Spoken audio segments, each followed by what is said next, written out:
Hello, ladies and gentlemen, Top Hat Gaming Man here, the most evil man on all of YouTube. Ooh. Anyway, ladies and gentlemen, today we will be talking a little bit about the 32X and the Sony PlayStation. You may have noticed last week on my channel, I released a little video about a platform known as the Sega Neptune, an often forgotten system because, to be fair, it would make sense it was forgotten because the system was cancelled altogether. So apart from it being forgotten, it wouldn't surprise me if most people didn't know the platform existed at all. So from this video, I got an interesting string of comments, a repeat string of comments actually. Quite a few people made a very similar statement, and that was if the Sega Neptune was released. And the Sega Neptune, by the way, was a standalone 32X. So their thing what they were saying is, if the Sega Neptune was released, a standalone 32X, then they could have Sega could have beaten the Sony PlayStation. So quite a ridiculous question, very amusing when you think about it. However, it's an amusing scenario I've never really thought about in my own head. So I thought, why not analyse this situation in video form and discuss whether there would have been any way in which this would have been possible. So to look at this situation, let's first look at the Sega 32X. As you can see, this ugly mushroom cloud looking device was not really a console in its own right. It was a system add-on which you plugged into the top of your Sega Mega Drive. So in order to even enjoy games on this bloody thing in the first place, you had to own a Sega Mega Drive. So first of all, you would have had to fork out a load of money to buy your Mega Drive, and only if by chance you already had a Mega Drive, you could then procure an expensive Sega 32X as well. Connect the two things together and hey ho, you can now play 32-bit-ish games on your platform. So yes, the only way to play the 32X if you already had a Mega Drive. So straight away, Sega have gone out there with a limited ability to market their system in comparison to the Sony PlayStation. Because the Sony PlayStation, which I have here by the way, was its own standalone console. So straight away, this thing's got an advantage because it's obviously cheaper to buy one of these, which came out a couple of years later I may say, than it would be to have bought one of these and a Mega Drive. So why would you not go for the PlayStation instead? Haha! However, this is where the Sega Neptune comes in, isn't it? Because obviously the Sega Neptune was set to be a standalone platform, just like the Sony PlayStation. So let's talk about this standalone Neptune.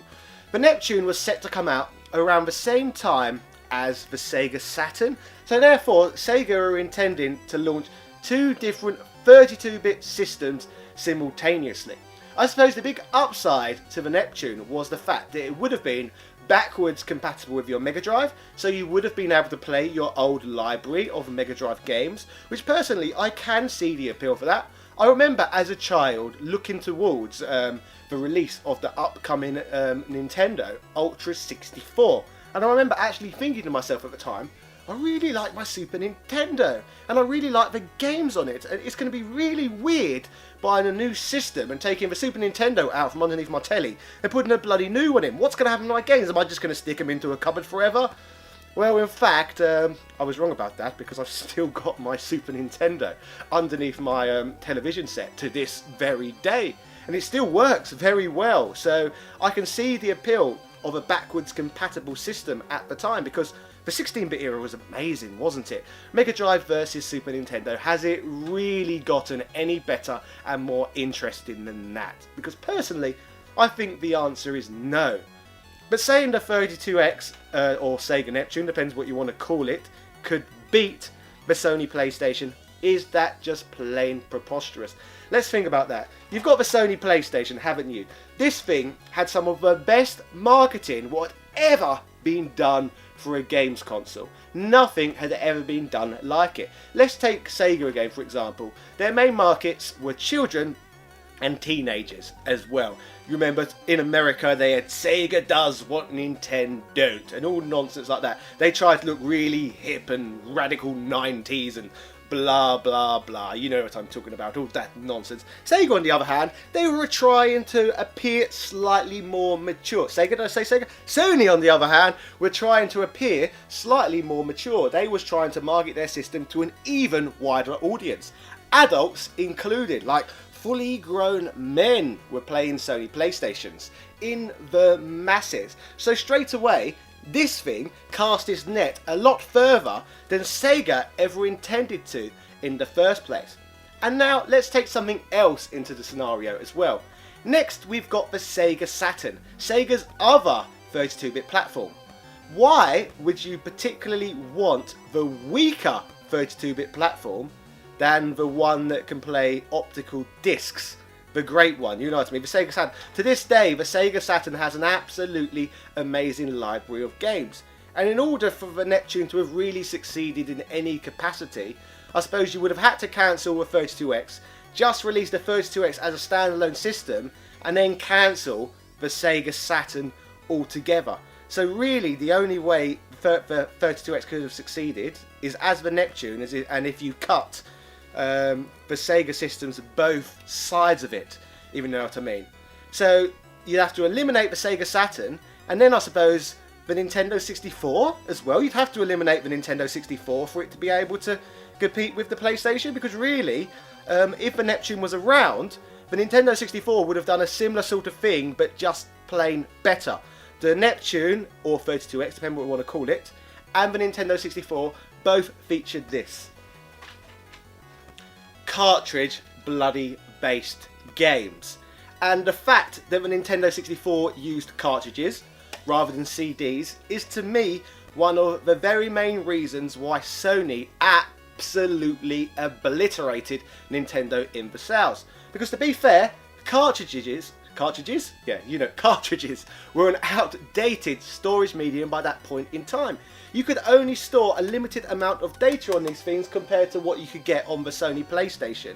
So that would have gone in developers' favours to go to the PlayStation rather than the 32X, because they could have made games on the CDs rather than cartridges. It just would have made sense, wouldn't it? So they would have been able to make bigger games on the PlayStation because of the discs, and more importantly, money. Game developers and publishers love nothing more than money, and it just would have been so much cheaper to release a game on a cheap CD than it would to have paid Sega to buy expensive Sega 32X cartridges. So we can talk about this all day and all night, but I would like to hear in the comment section, ladies and gentlemen, how you think that the Sega 32X could have possibly beaten the PlayStation. Because no matter how many different scenarios I go through in my head, it's really hard for me to think of a way it could possibly do it. I genuinely cannot think any way how it could have been possible. So I'd be really curious to hear basically what you can bring to the table. That would be lovely. On top of that as well, if you would like to have a jolly good chat with myself, I stream on Twitch every single Saturday night at 9 PM GMT. I will be there tonight since I'm uploading this video today and it's currently Saturday, so yeah. And speaking of PlayStation, this is what we're going to be playing on stream all night, ladies and gentlemen. So also in the comment section, why not give some ideas for games we should play tonight as well? That'd be quite good, won't it? Yeah. So, ladies and gentlemen, join me on twitch.tv/TopHatChat tonight, and we will talk about Sega Neptunes, Sony PlayStations, or whatever bloody other nonsense you want to bother me about. Cheerio! Born in London in '86, a mustachio gent named Richard Parliament. He loves to wrestle, but he loves one more thing: handhelds round the world. He fights in his comments and he argues with fans. It's a problem no one understands. If there's two things he loves, it's getting at handhelds round the world. Drinking fine wine, fighting fanboys, handhelds round the world. Top Hat Gaming Man.